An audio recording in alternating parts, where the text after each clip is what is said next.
Welcome to another episode of Big Zam and Little Podcast. This is the episode about Gquuuuuux. Yeah. It came out, was it last year or this year? No, it was this year. It was like It was the this early year. part of this year. This is brand new. It's on Amazon too, which normally I wouldn't want things to be part of Amazon because Amazon's it's a big evil corporation or whatever. But thank God it's part of Amazon because it's made it so much more accessible. It's simultaneously launched in like 240 countries on Amazon Prime. You can just watch it if you have Amazon, and you should. I think you should. I guess we'll get into that. But it's only 12 episodes long. It's the newest Gundam. Well, sort of. It's the newest Gundam series, and I don't know what did you think about Gquuuuuux before you watched it? Well, before I watched it, I saw a couple of suit designs. I'm like, whoa, that looks crazy. It looks weird. I want to see that. And then I heard the guy who directed Evangelion worked on this. Wrote. That's actually one of the things I wanted to discuss. People give Anno the credit, and he did write this. Like he deserves a ton of credit. But as is the case with most of Evangelion, he wrote everything, and then kind of his protege, Kazuya something. What's his name?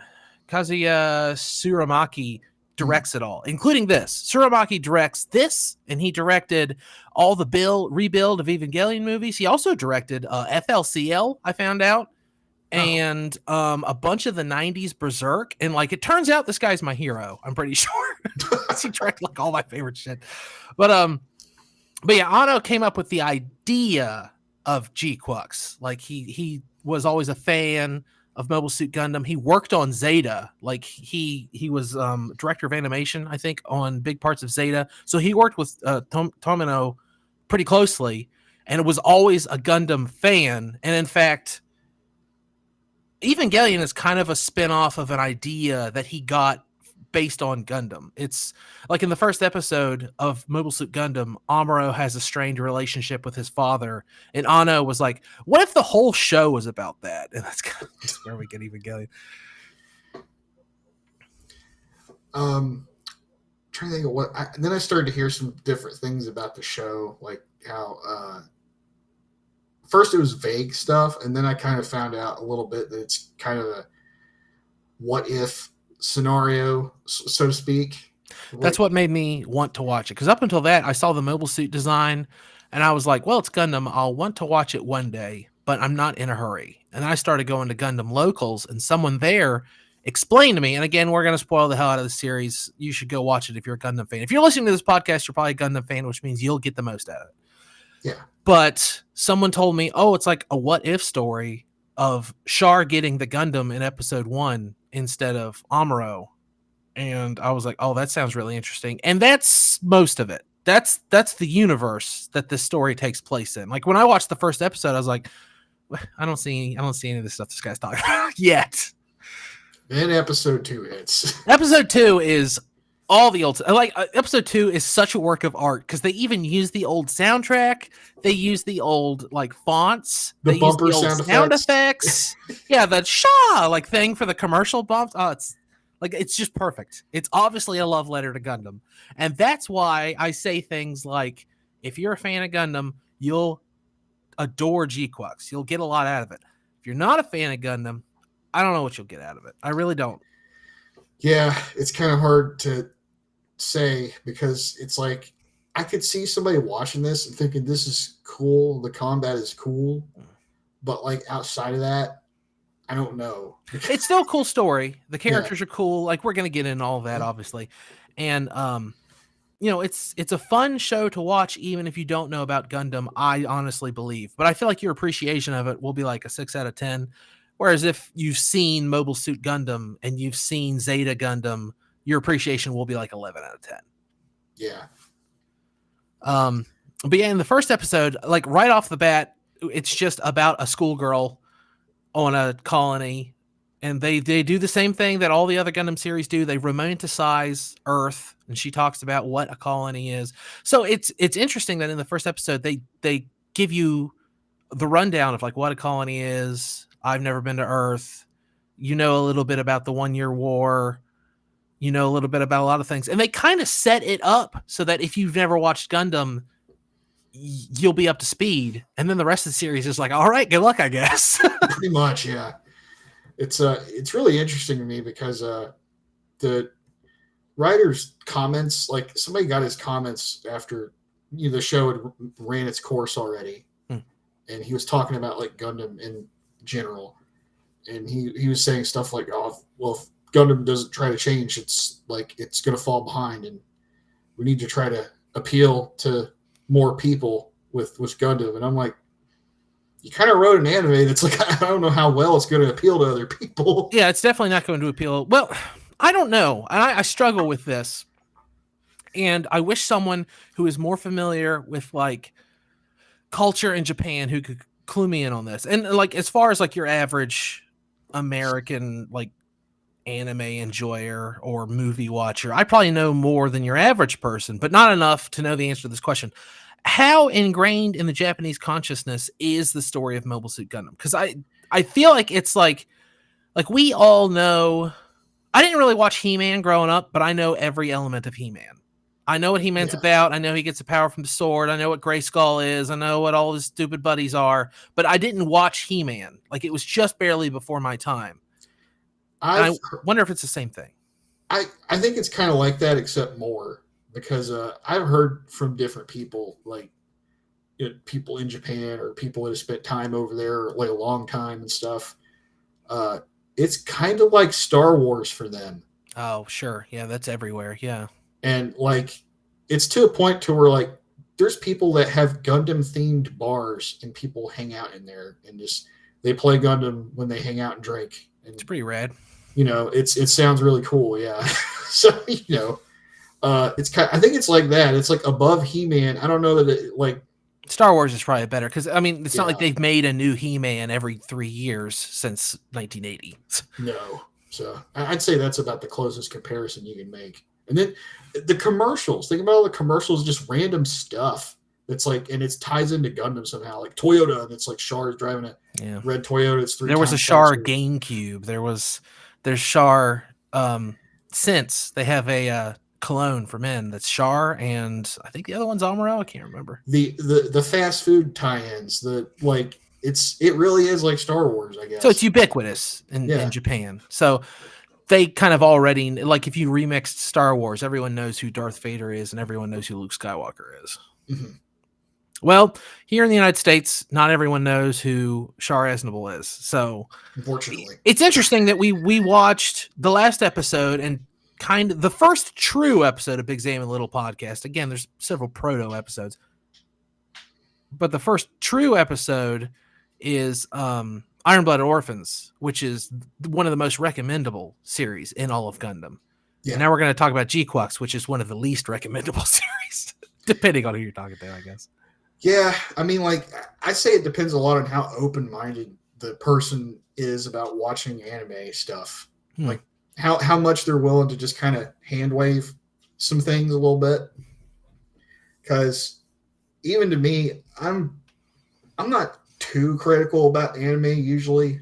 But there are some things in this that I was like, why'd they do that?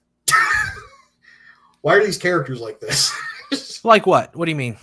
All right, so this will start getting into negatives, I guess, at least for me. I'm not really a big fan of like the main characters in this.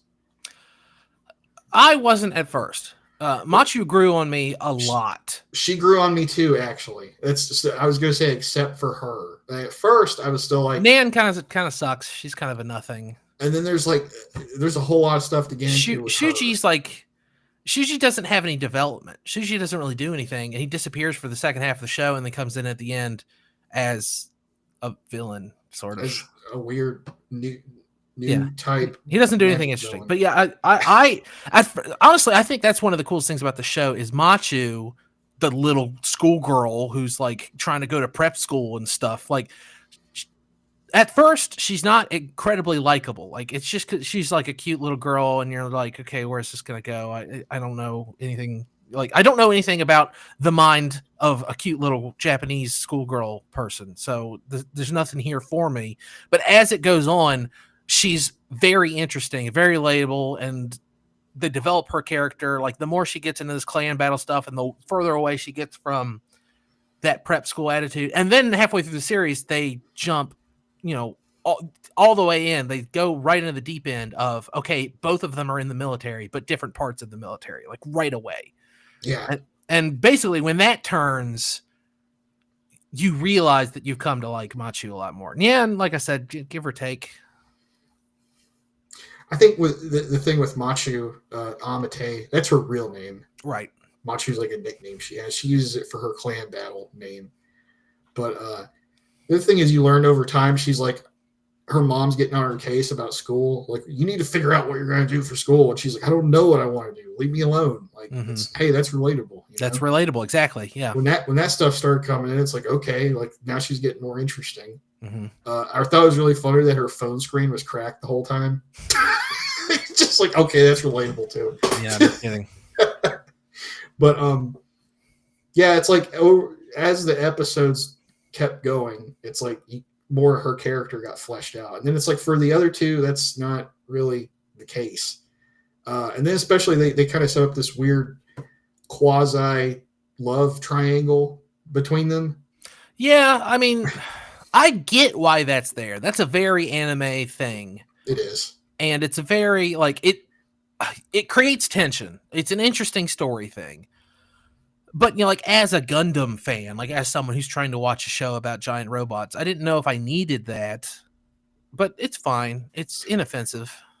You can do that, and it can be executed well. My thing is, I don't think it was executed well because part of the problem was we don't know enough about the other two characters to care.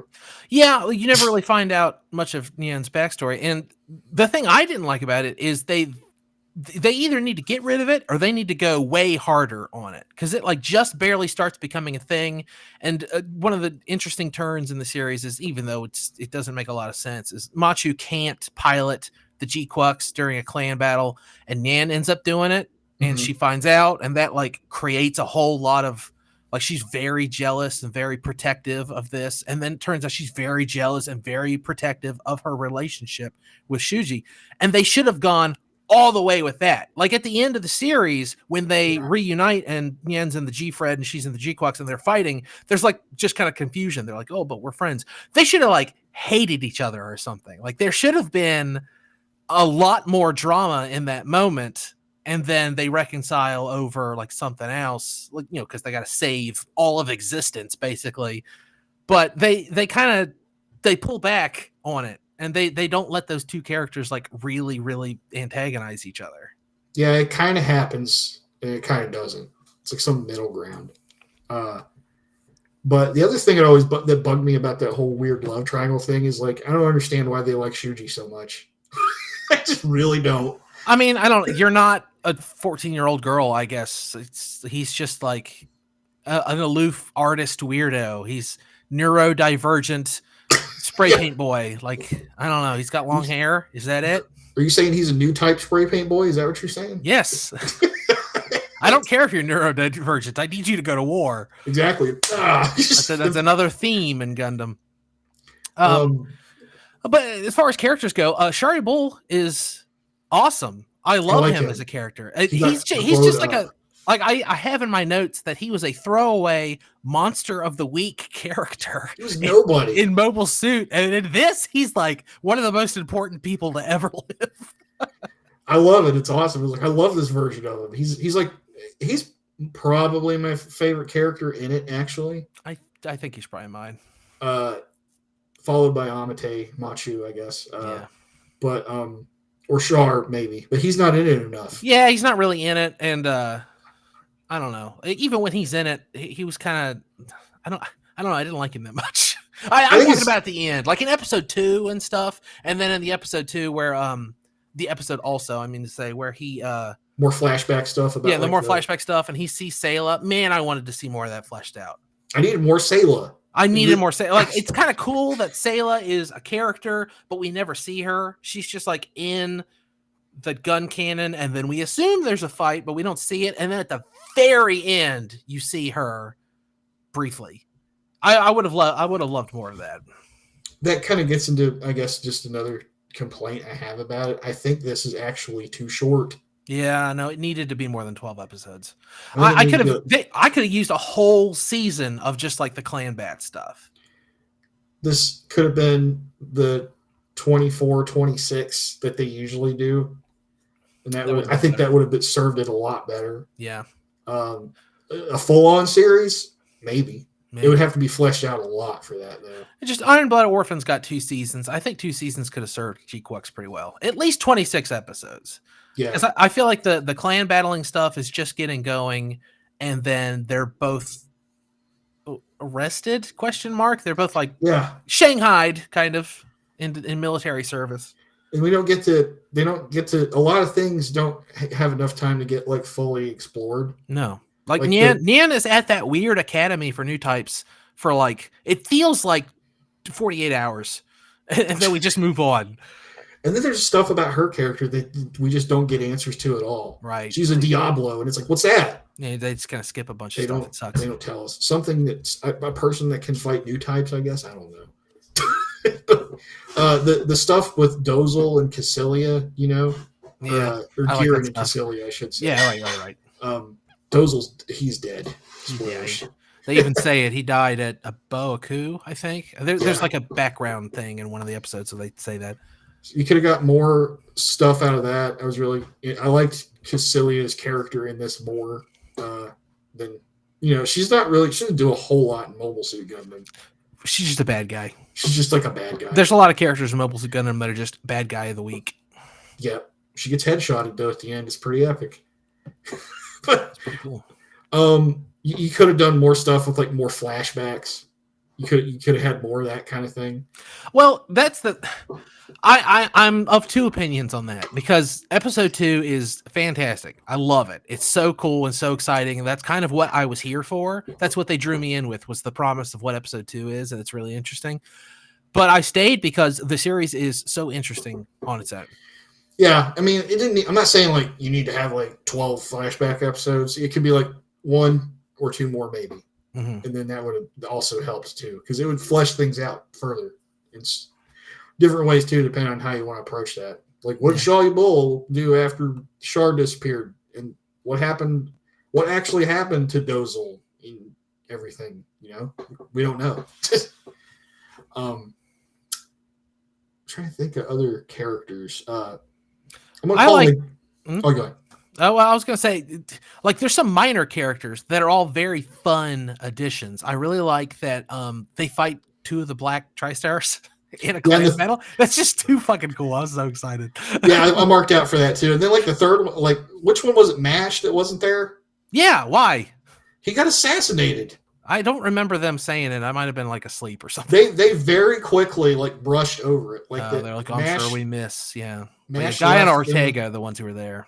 Like, MASH left them. He married some hot woman or something and allegedly got assassinated. Or something like that. But then the other big clan battle stories are 2 Murasame in the tradition of 4 from Zeta, which is just really cool. Like, straight out of that psycho new type tradition. And it's just like a little kid, which makes sense. That's really exciting. That's a cool story. I was confused. Who is the Sugai lady? Oh, she was somebody who fought in the Federation during the war. And she has a familiar look, but I could never place her. And I feel like I tried to Google it at some point. I got an unsatisfactory answer. I think this was a shit post, honestly, but I saw somebody pulled something from like an art book or like one of those Sega Saturn games where there's like a background character that does look a lot like her. Oh, okay. So it's not like she's meant to be like a big, important, obvious character that I'm too stupid to remember. I think it was just a coincidence. Okay. Well, then why? Like, that's an interesting, I don't know. That was my least favorite clan battle bad person. Is she comes and she's like, I've worked for the Federation. I have a Gquuuuuux, and I'm a mother and a wife, and I'm gonna fight for reasons. And then she dies. Well, it's because they rushed it. There wasn't enough time. Right. I don't understand her motivation much at all. She hates Xeon and shit, and the Gquuuuuux. She knew that was a Xeon mobile. She's looking for the Red Gundam, is what it was, because Red Gundam like wiped out her fucking family or some shit. I don't know. Revenge. It got her Mav, right? I think that's what it was. Yeah, that's what it was. Yeah. Which I think was her husband. Yeah. Okay, that makes more sense. There's that Xavier guy. They call him Xavier, and I'm like, I'm not calling him that. His name's Xavier. Yeah, Xavier's fine. I don't care. But he is. I like him because he's another traditional Gundam character. He's like an uber military dork, but hapless. I don't know. He's kind of a dick, but he's not. I don't know. He has more depth to him than a lot of the other characters. He's like inexperienced, I think, is like what some of that is too. He's like it's like he's trying to prove himself and stuff. He's like, I'm going to be. He's the original pilot for the Gquuuuuux, you know. He kind of gets punked pretty hard. Like he has a lot to prove. Yeah, it's like in the first episode, it gets stolen from underneath his nose, basically, and he goes to jail. Yeah, he goes to the brig. I like his Gian he has later. That thing was cool. That was another cool blow up. Of all the mobile suits out of Gquuuuuux that I would buy Gunplas of, that's top of the list. Well, there is a kit for it. I know it.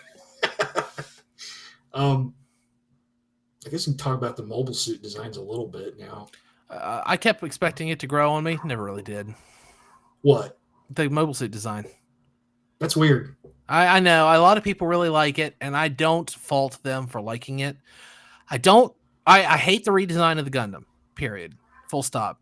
Which one, though? Just the regular white Gundam. Oh, that thing? Red Gundam, white Gundam.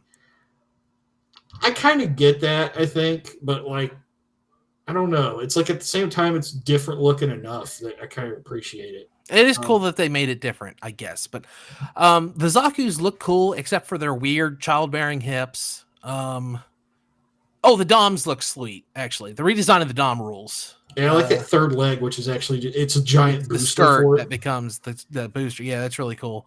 Like I said, the Gan's cool.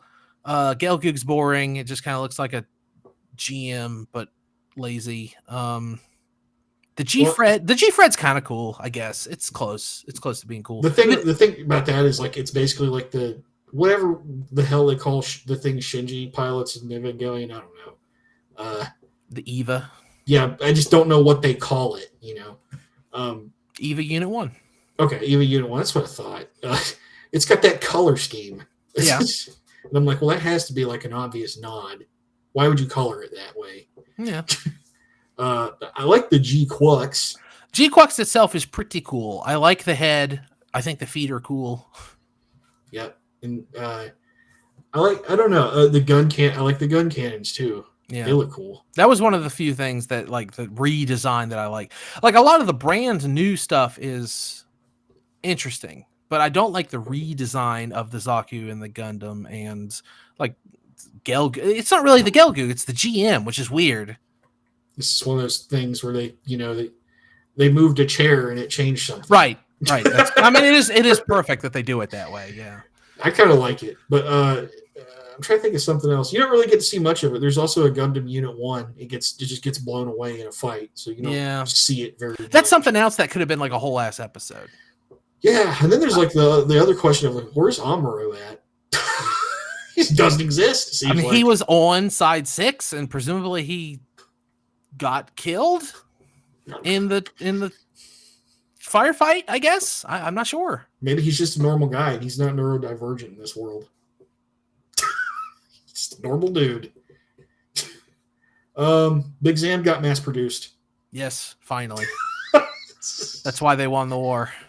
Yep. And then Shalia Bull's mobile armor is cool. I like it when it's not transformed. When it just has the pods on ropes, that's cool. But then it becomes like that weird stick figure man. I don't like that. That's weird. It's kind of weird looking. Like the aspect I like about it is they made a mobile armor cool for once. Sure, because most mobile armors are just big blobs with guns.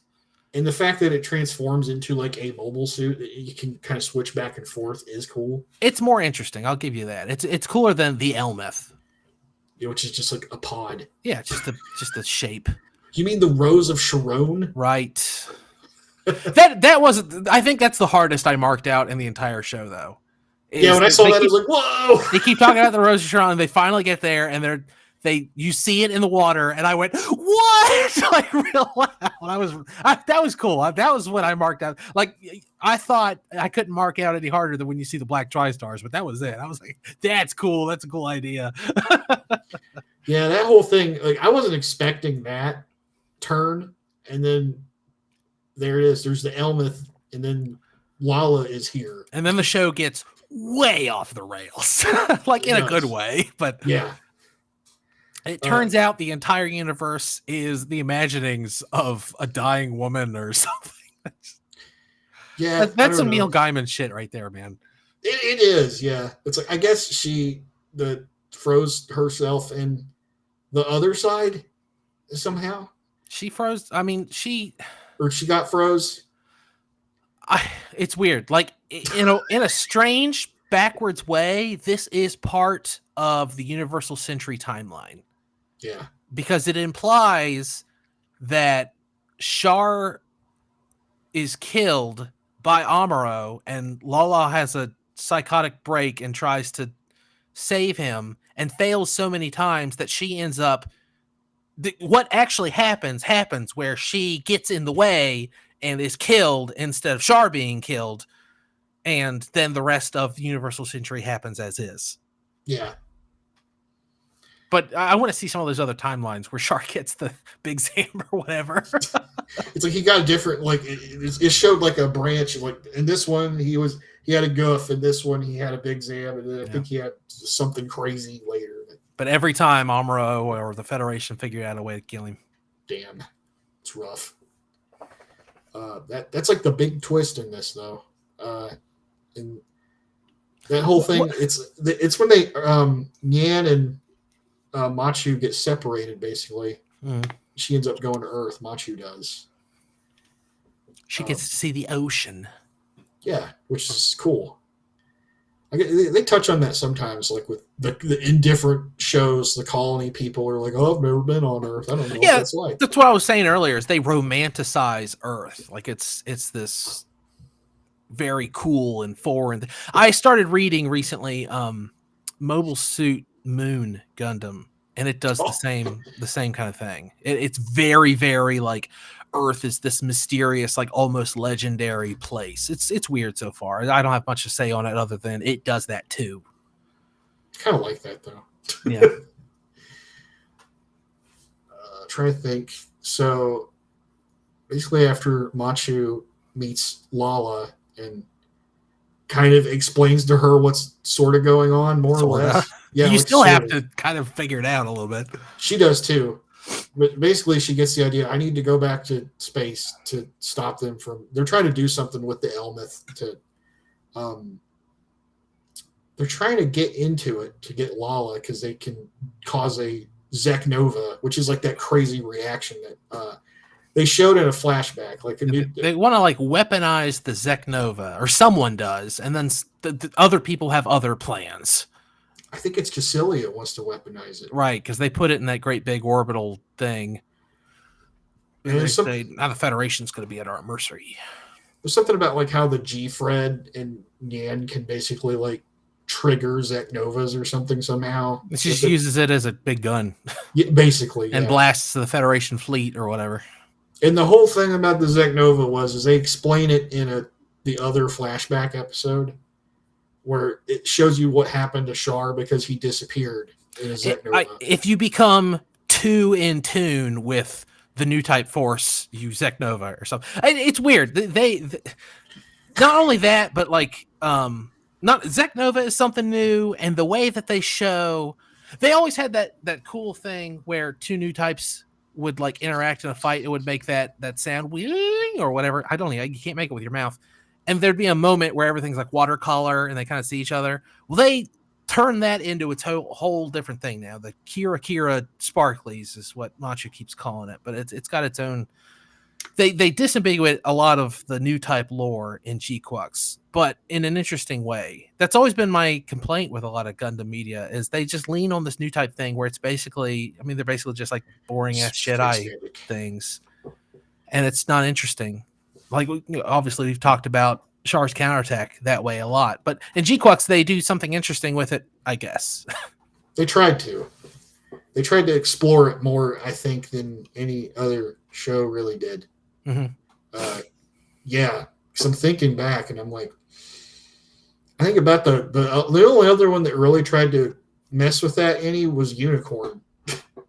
Yeah, I mean, in Mobile Suit Gundam to some extent. I mean, that's where it came from. That's where it started. Yeah, I mean, they came up with the whole premise, but yeah, Unicorn kind of they start trying to stack rules on their existing thing where they have the I want to say psycho frame. That's not right. What is it? Yeah, the psycho frame that. Okay, that is what it's called. Okay, yeah. Yeah, because it's like that's the material that Amuro and Char built in their mobile suits and Char's counterattack, and then somebody had the bright idea. It's like, what if we just built a whole mobile suit out of this shit? Right, and that's where we get the Unicorn and the Banshee, and then whatever it's called in the narrative.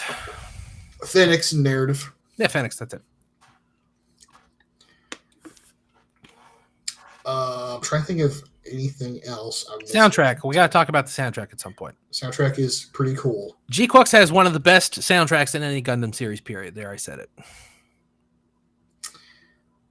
Yeah, I mean, I gotta like listen to it on its own some more. But like, I started doing that this very week, and I'm glad I did, because otherwise I don't know if I'd have brought it up. Like, watching the show, I appreciated it. It complements the show in a lot of really good ways. But at Gundam Locals recently, someone said, yeah, the soundtrack's great. I've just been listening. It's on Amazon Prime, and I've just been listening to it in the car. I was like, oh, I'm going to try that. Oh, they even have the soundtrack on Amazon Prime? That's cool. Yeah. It's weird. It's split across 3 different albums, but then there's one. If you look it up, look for the one that has the lime green cover. It looks like the background here on the YouTube version of this. But look that up, because it actually has, it's like a 3-disc. It's got everything on it. But it also has some of just kind of the sound tracky stuff, just background stuff. But all the real songs in Gquuuuuux are very cool. They're like, I don't know how to describe them. They're just real pleasing, kind of pop synth something. I'm not very good at describing musical genres, but I like it a lot. And the intro song to Gquuuuuux, I'm obsessed with. I've watched it on its own on YouTube several times. Just, I don't know what it is. It's something cool. Like, there's that, it has the characters in the foreground running in time to the music, and in the background, it's the G Gundam, or the Gquuuuuux, I mean to say, running in halftime. And just something about that, my monkey brain just loves it. I don't know what it is. It's just like when I watch it, it's so pleasing for some reason. The outro song's pretty catchy too. Like, it is. I like the outro song as well. Basically, they've not really left my brain since I watched it. Mm-hmm. Well, listen to the soundtrack. It'll get worse. Well, okay, I guess. It could be worse problems to have. What about, well, we talked about the mecha design. I kind of wanted to talk about the character design. Okay. They do an interesting juxtaposition in like episode 2 and a few other things where they show characters from the original series as they were drawn. They have like olive drab uniforms and everything's pretty basic, and all the, like, the faces look right. Char looks like Char, and M'Quve looks like M'Quve, and Cassilia looks like Cassilia, which is all really cool. But then the new characters all look pretty like crazy 2025 anime characters, and I fucking love it. I really like the design of Machu. I really like the design of Nyan Shuji. I can take her leave, but the what's her name? I got her in my notes here. The leader of the Pomeranians or something. No, her design's really cool too. Kamali, I think she's like the assistant to Sharia Bull. Oh yeah, her. Yeah, I like her design a lot because it marries the military design with like the outright. Like, her eyes look like a horizon. Like, the top of them are sky blue, and the bottom of them are like desert tan or something. I don't know what it is. It's just like such a cool design, and it looks really cool. Yeah, all the new characters, so to speak, have like these dual colored eyes. Mm-hmm. Like all the new ones do. Even Xavier has it too. Right. All the clan people. Anki? I don't know. She's the leader. She has like the outrageous red hair. And Jezzy, Nabu. I don't remember the other one. I didn't even put them in my notes. Who cares? Who cares? They're kind of the only one that really is of any consequence was their boss. Right. What a boss move to hold up your boss with the gun and steal her money. That does rule. Speaking of, I like that moment too. That was like another moment that made me be like, okay, Machi is pretty cool now. That's not what I expected to happen. Like they kind of make it look like that will happen, and I figured something terrible is gonna turn around on her or something. But did it? No, she does it. Says, "This is my money, and I'm taking it." And so, okay, I guess you are. You don't need to go to school. You just hold people up and steal their money. Yep. But I don't. Everything. The whole anime just looks bright and fresh. If that makes sense. That's the modern anime style. I like it. I like it a lot. This coming from someone who I'll gladly watch Mobile Suit Gundam tomorrow. Like it doesn't have to be all colorful and neat, but I like it. It's interesting to the eyes. It's stimulating, I guess. It is. It's like this is. See, there's been different periods of like anime like aesthetic. I feel like so you had like the early period, which is like what we'll say the stuff from the 70s up to mid 80s, I guess. Like I'd say Zeta Gundam's probably that rings in like the next wave of like animation quality for anime, really. And then Dragon Ball Z came out in the late 80s, right? I think it was late 80s. Yeah. Well, Z, they just call it Dragon Ball in Japan, but oh, whatever. You know what I'm talking about. Z, Sailor Moon, you know, all the classic anime 90s, 80s, 90s anime everybody talks about. That's like the next wave of like the animation aesthetic. And that's the 90s animation aesthetic everybody thinks about. Everything's got like real bold lines, kind of soft colors that kind of they'll pose and complement each other. I've seen those graphics that are like the evolution of anime protagonists or something. And it's like the eyes change shape and color or size and lines change. There's I don't know enough about it to speak to it like you can, but the only thing I know for sure is that division of when people start moving away from film or animation film. Listen to me. Move away from hand-drawn and it starts becoming more and more digital. And I think about the way Seed looked always turned me off. Yeah, that's what I was going to get to, though, is like the digital period that came after that, which is like where, in my opinion, things started to look worse. Yes, 100%. Because Seed, I've seen Seed remastered, and like maybe it's better on the physical release. I don't know, because you get to that thing about streaming. Sure. But to me, it didn't really look a lot. Like maybe like 30-40% of the frames did look better, but others didn't. There was no noticeable improvement. I mean, whenever they do stuff like that, the amount of work they can put into it varies wildly, I know. So it could have been a half-assed remaster thing. But yeah, I didn't really like the way Seed looked when it released because of what you just brought up there, where it's like that when everybody got that new digital style, there was like some growing pains. It's kind of like when video games started getting more into 3D and everything looks ugly for a while, more or less. And then now we're in the modern period where they really mastered all that digital stuff. Finally. I mean, you still get some things that aren't great, like Dragon Ball Super in the beginning.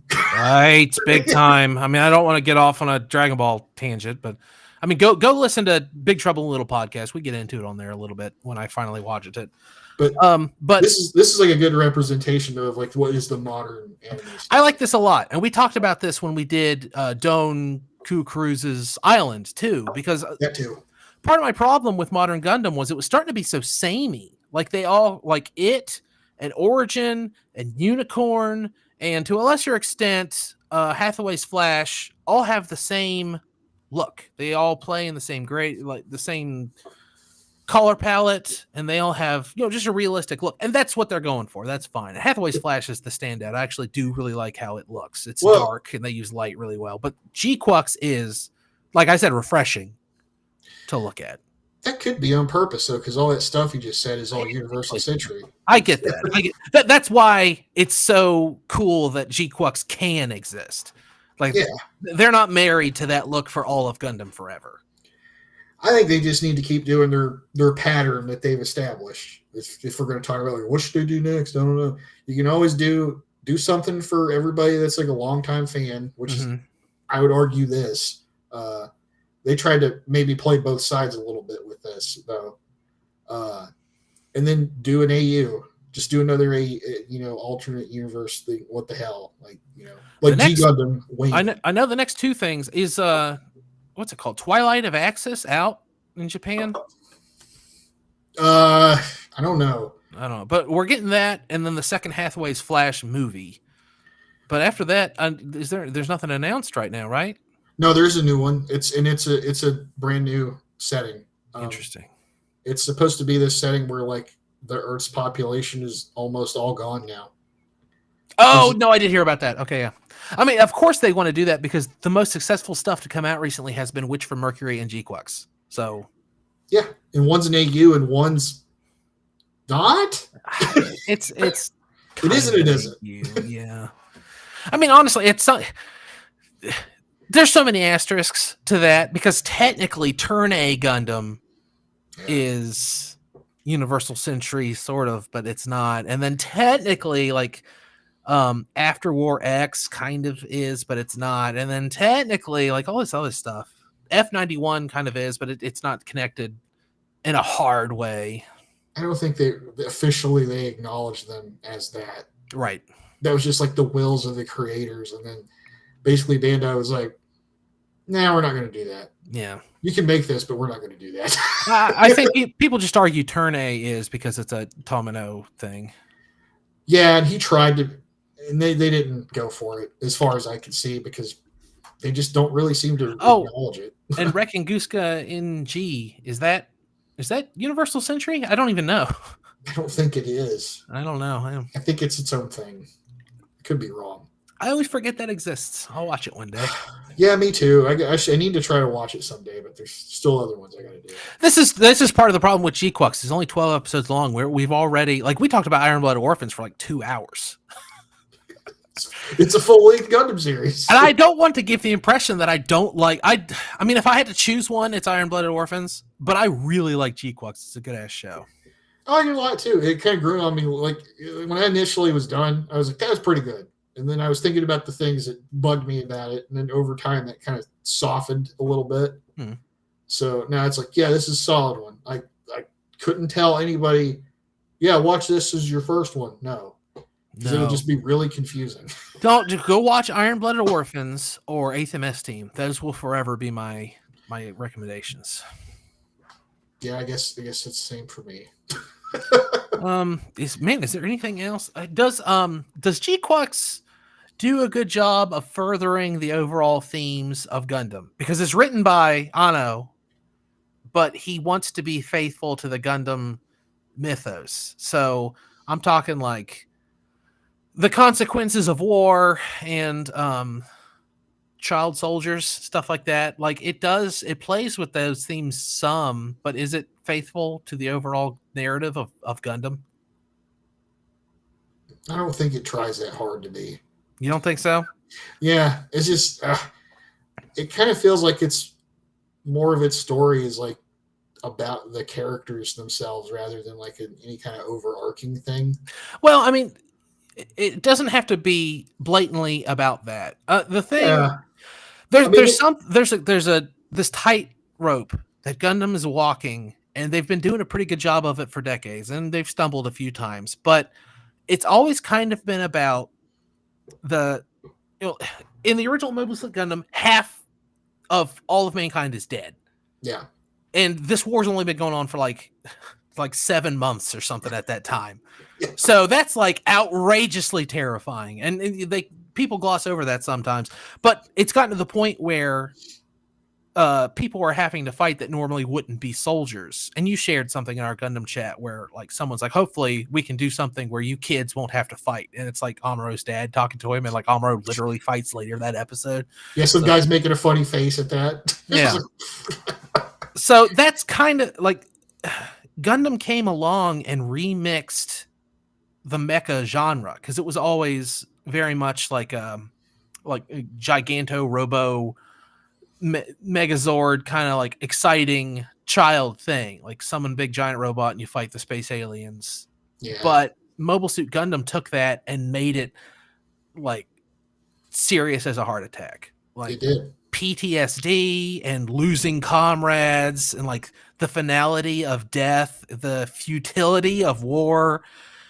And some of the series, and I feel like Gquuuuuux is really walking right up to the line, some of the series play with going back to that old way of thinking. Like, this is fun. I'm having fun piloting a big giant robot. There will never be consequences to my actions. This is fun. Let's sell some toys. That's kind of what I was trying to get at, was that Gquuuuuux doesn't really do it, to me, that much at all. Like, they don't really take that much time to examine stuff like that. Right. Almost at all. Like, the most you get out of that is when Shaw Yabul is like talking about shit that he saw, basically. Right. Like, there's too many, like in my quote, too many new types have died. Stuff like that. He tells us, but they don't, like, show don't tell, right? But no, they're telling. And I hate to say this because it's such a callous thing to say. It's such like a edgy middle schooler opinion to have. Some of the main characters needed to die in this show for it to have weight. Like, someone of consequence needed to like the end of Mobile Suit Zeta this bitch a little bit. Well, it can't be Shuji because I don't know that you can kill him. Yeah, that's ambiguous. Yeah. So like it'd have to be like Nyan or the main character, which I don't know if you could really get away with that. No, I guess you couldn't, but I don't know. Build up some other characters and kill them, maybe. I don't know. I honestly, I don't know how to fix this. But my point is, I feel like they make war a little less serious. They add some levity to it that is not completely at home in Gundam. Yeah, but other things have done that in the past too, like G Gundam. Yeah, no, 100%. Like, it's not. I don't set the rules for Gundam. There's no rule book for Gundam, of course. G Gundam's silly, and it rules, and it does rule. It's just like, I think it's okay to take a break every once in a while. Okay, this is kind of like, this is a weird remix, redo, and they're also taking a break. It gets to sit on the fence though, because it brings up those themes and then it does not examine them. Yeah. But whatever. That's a thought I had about the show. I still like it. It's still a very entertaining 12 episodes. I actually, to get my notes put together for this, I've just been rewatching the show tonight, right before we recorded, and I'm having fun with it, even though I just watched it like a month ago. It's just a good show. I'll watch it again. And like I said, like, even though I complained about things, I said it's too short. I wanted more of it. I want more of this, definitely. I think there should have been more of it. Now, they've already said, like, no, they're done. They're not doing anymore. That's good. Leave them wanting more. I also thank God that the discs for this are available. I was thinking about buying them just on principle because I want to demonstrate. I need Gundam discs to buy. Please bring them back. Yes, please. No, they're fucking around right now. I don't know if we've discussed it very much, but the rights from Right Stuff and whoever got bought up by Crunchyroll, and Crunchyroll and their parent company does not care about availability of Gundam media. So it's all just kind of dried up, and now you can spend $200 to get the second season of Iron Blooded Orphans on eBay if you want. But yeah, they're all gone now. Like Zeta and Double Zeta and Mobile Suit Gundam, they're all 80 or more. I think even 8th MS Team was 80 or more at this point. Like, it's getting pretty bad. I got a couple holes in my collection, but one day I'll fill them. Yeah, I mean, I got all the stuff I was super passionate about wanting, but I really wanted. I never got Double Zeta, and I kind of wish I had. And what was the other one I really wanted? I guess Iron Blooded Orphans. I kind of wish I had, but it's fine. I mean, they're all available for streaming. Crunchyroll, for better or worse, their opinion of physical media notwithstanding, very good service. Lots of stuff on there. Yep, Of course, you can, another side effect of that rights thing, Gundam's all over the place. You got to watch Gundam on Hulu and Crunchyroll and Tubi and Amazon. yeah, it's mostly concentrated on Crunchyroll though. Most of it's there. Most of the good stuff. Oh well. Man, I hate to talk about Gquuuuuux for such a limited amount of time, but I that was most of my notes. We touched on everything that I thought was really important. Yeah, I mean, the only thing we didn't really discuss, I guess, was like the ending of it. Really. Yeah. Oh yeah. I was going to ask you that. What do you think about the final boss? That was wild. Wild's a good word for it. Like when it first turns up and you can't quite see it, I was like, oh, it's the Gundam. I know. Like I got pretty excited. But then when it becomes like a big giant kaiju Gundam, I was like, oh come on, this is getting silly. It goes off the rails last 2 or 3 episodes. It really does. And that's one of the aspects of it. And I think everybody loves it though. Yeah. Because everybody talks about, oh, that's so cool. You use giant Gundam, and then they fight, and then Shuji's like, I guess I don't want to fight anymore, and it's over. That's pretty cool. It's cool of you, Shuji. Thank you. Thanks for letting us live. And I do really like the. It's not. I don't think it's post credits. I think it's just at the very end. Char turns up where Lala is, and you just see them see each other. That's cool. I like that. That's nice. He says something about how, because him and Shalia Bull have like a weird confrontation or something. Yeah. And he's basically like, I'll fucking kill you if I see you again, more or less. And then Char's like, well, I guess I'll have to not give you a reason to do that, which implies he's not going to fight anymore. Right. Yeah. So he lives a life in peace. Lala got her wish, basically. Yeah. Whoa. Which is what she wanted. Cinema. But yeah, basically, if you like Gundam, Gquuuuuux is a must-watch. Otherwise, leave it for later, maybe, I guess. Yeah. I think you need to watch Mobile Suit Gundam before you do watch this. Yes, 100%. Honestly, you have to watch Mobile Suit Gundam, and you would be doing yourself a favor if you also watched Zeta. It's not required, but there's a lot of tiny Zeta stuff in here, specifically to Murasame and the Psycho Gundam. But any other Gundam stuff? Like I said, I started reading Mobile Suit Moon Gundam. It's weird so far. Do you know anything about it at all? I know very little about it, but I know it's got fans. And yeah, the mobile suit design in it kicks ass. But I don't foresee us ever doing an episode on it. So just to kind of give it a quick little build up, it takes place on this colony that has no like windows. Like it's a self-contained colony, and the people who live in it live in like this proto-feudal society.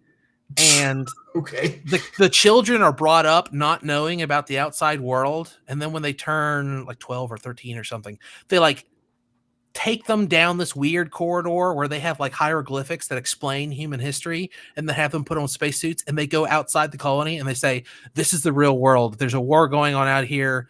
That's Earth. And like at some point they can see a battle in the distance like going on, and then we see it in the actual manga. I'm not very far yet, but that's where it takes place, and it's a very, very strange setting, but so far it's kind of interesting. That's kind of crazy. I know the Moon Gundam is one of the best high grade kits you can get. Right. Yeah, it's a very popular Gunpla, and honestly it looks cool as hell too. So it looks cool as hell. When I saw it, I was like, I want that. I don't even know what the fuck that's from. Yeah.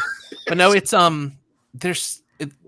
there either isn't currently or has never been a legit English translation of it. So fan translations of it are legit. Like you can just read them and you're not breaking any laws or taking any money out of Precious Bandai's pockets. I'll send you a link if you want, but yeah, it's all just online. I think I probably want to read that. Yeah. This sounds pretty interesting. It's very long. I'm not even sure it's over. Well, I think it's like the Hathaway stuff. Isn't that like a manga or it's a light novel or something? It's a novel. Yeah, and it's not. Is it over now or is it? Yes, Hathaway is over, and I think they announced that the novel is going to be 3 movies. Okay, so we're still doing another movie that'll come out in 5 more years. Yeah, I guess. And then Unicorn and Narrative are based on a series of novels, and supposedly there's more after Narrative, but they haven't announced if they're going to do that or not.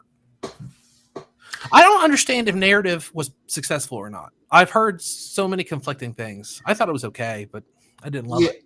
I didn't. I never heard anything like how it was with Unicorn, like how it took off. Yeah. Because they tried for like a really big international push with it. It's like the first time they really did that, and it worked, I guess. But I never heard anything like that about narrative. We are getting that Iron Blooded Orphans movie Right. Well, very soon. movie with an asterisk. Do you know what it is? I thought it was a movie. It is a movie. Okay. But what it is it is a reworked compilation of cutscenes from a mobile game. So they're releasing that as a movie? Yes. What the fuck? It is. I'm a little confused by the whole thing, but it is canon to the story of Iron Blooded Orphans. It takes place between seasons 1 and 2. So Tekkadan and like Mikazuki and stuff, they're in it. I thought it was after. I heard it was in between the 2 seasons. Well, in the promotional materials and stuff, it shows like his kid.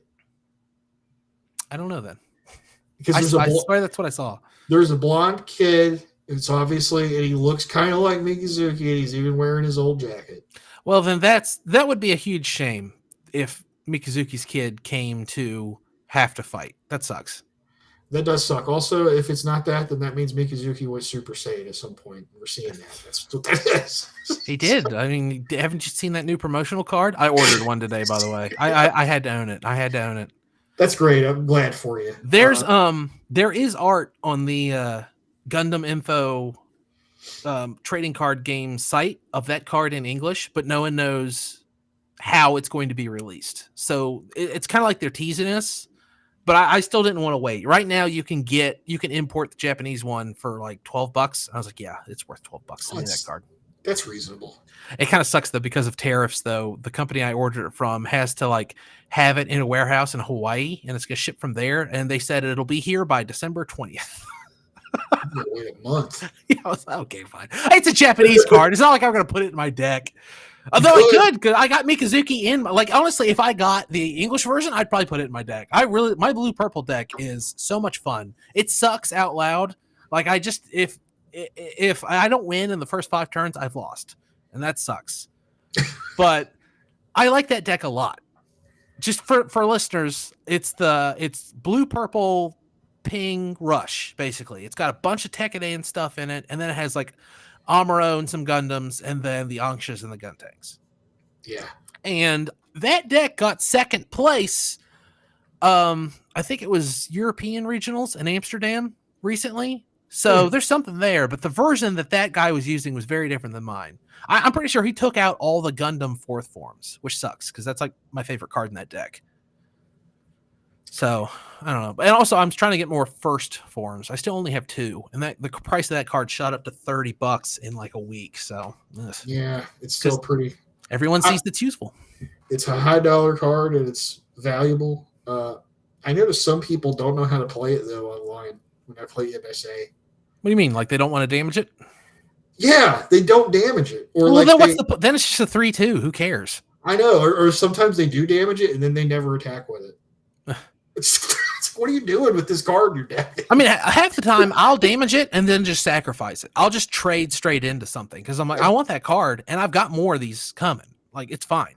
Yeah. I don't know. People are weird. I got 4 Ryusei Go's now, and I think I'm going to turn right around and take 2 of them back out of there because that's too much. I hate that you have to discard after you draw. Usually I have a handful of stuff I want. Yeah, I get how that's like a pain. I've got a few cards that do that. Sometimes I'm reticent to put those in my deck. Yeah.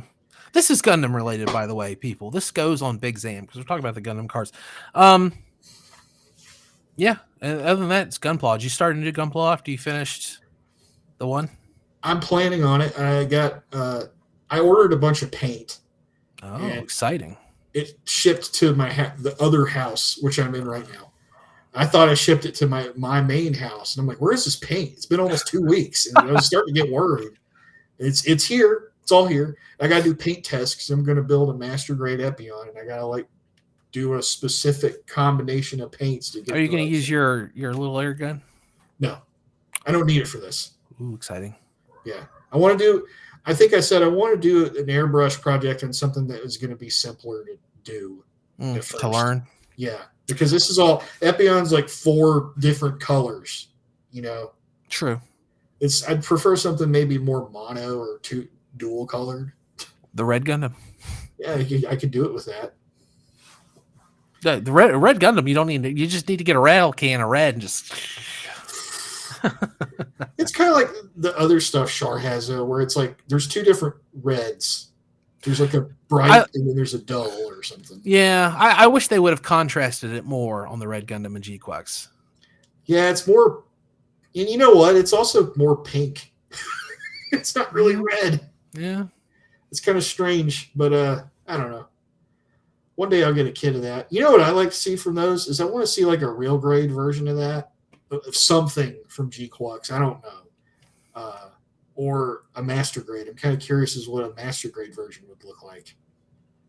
Just to see, because part of the deal is it's got all these really intricate designs in the frame and stuff. Yeah, I like that. So what would that look like in a real grade? Or Gquuuuuux, yeah. It'd be pretty crazy looking. Maybe we'll see one day. I don't know. All right, any more Gundam business? We just hit an hour. That's an hour and 30 seconds. We did it. I don't know. There's no true structure to Big Zam yet. I'm very curious, if you watch this, what would you recommend we cover? Because we do have something lined up. I guess we can just say it's Requiem for Vengeance, probably, is coming next. Yeah, we got that one in the pipe, ready to go whenever. And then, we could probably do other things too. Like we could probably talk about some of the games. Yeah. If I had a recommendation, I think we would run with it. There's very few Gundam things that I'm averse to. Like there's a few things that are low on the list, like Igloo. But if someone's like, "Oh, you guys got to talk about Igloo," yeah, I'd watch it. Yeah, we even talked about like the Silver Phantom. That's right. VR thingies coming to PS2 VR, which was cool. When it hits, we'll probably talk about that because I already have an Oculus, so I can play it now. Play it now. But now I can play it.